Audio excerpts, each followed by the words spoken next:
in the 2016 NFL Draft, the Los Angeles Rams select Jared Goff, quarterback, California. So there it is. The Goff-Wentz question has finally yielded a result and an answer. It's Jared Goff, Mark. We've talked about it ad nauseum. He fits what they do.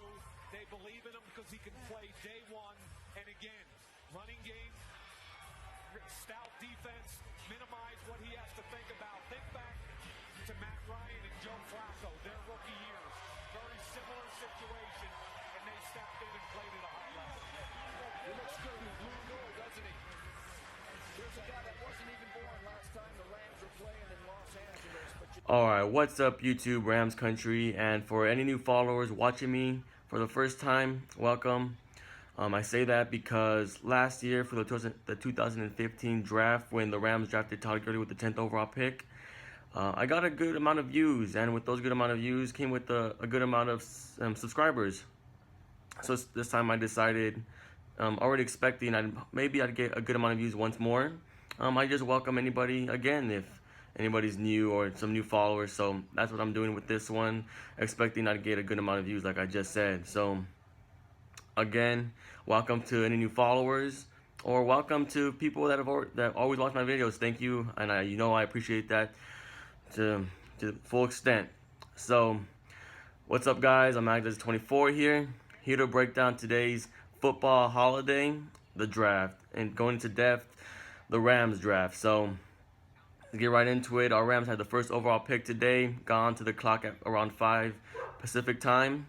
And at 5:10 in Pacific time, we found out who was a franchise quarterback for our organization, pretty much. So without further ado, with the first overall pick in the 2016 draft, the Los Angeles Rams select Jared Goff, quarterback out of Cal, 6'4", 220 pounds, and 21 years old.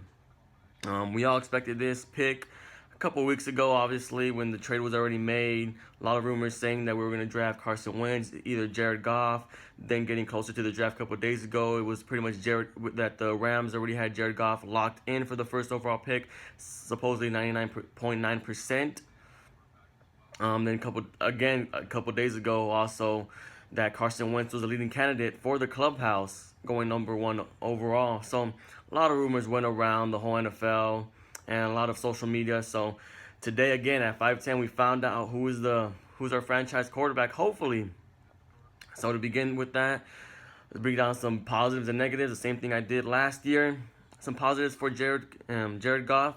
He has good footwork, good pocket presence, has mobility. He's able to escape the pocket, but he doesn't have Carson Wentz mobility, which I liked from Carson Wentz.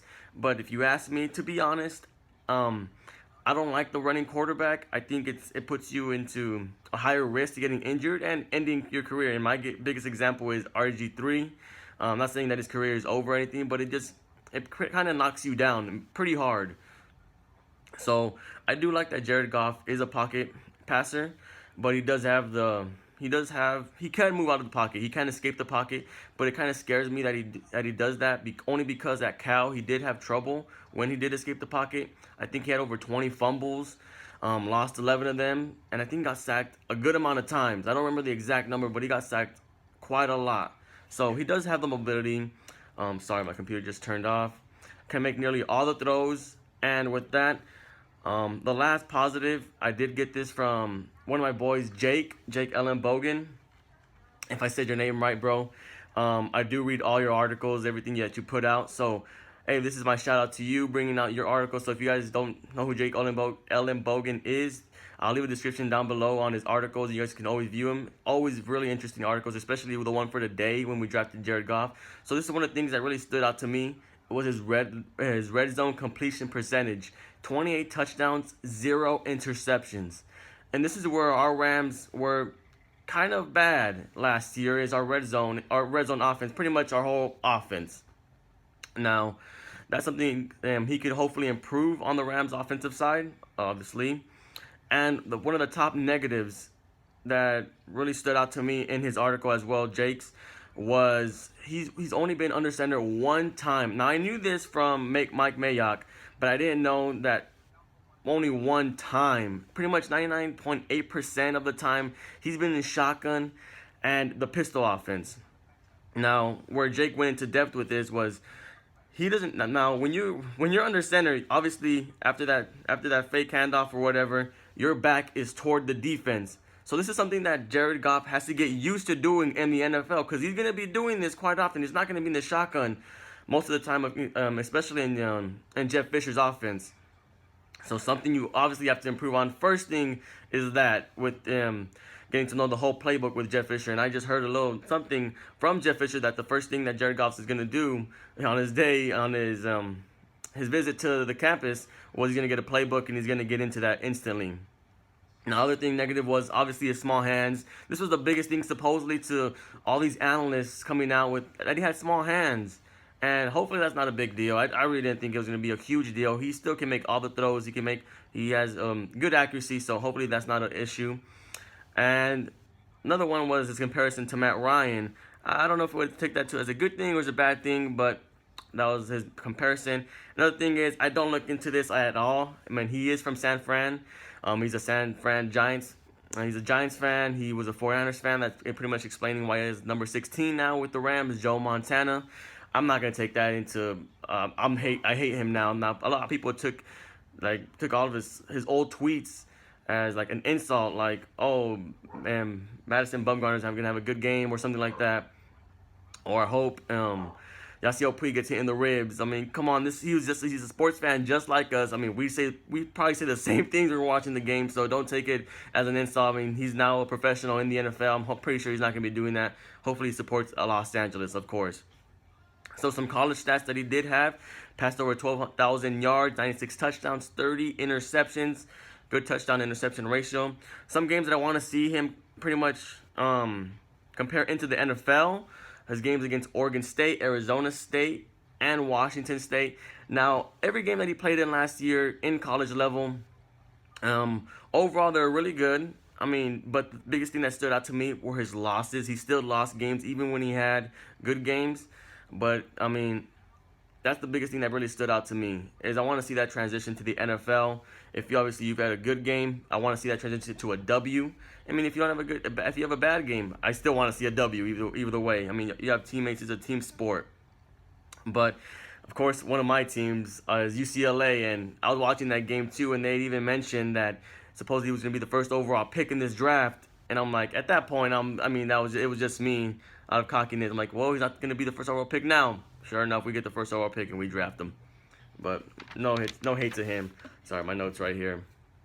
So another positive that I've been saying this for years is now we can finally see what we have in our receiving core. Tavon Austin, Kenny Britt, Brian Quick. When Stedman Bailey comes back, we can finally see what we have in this receiving core.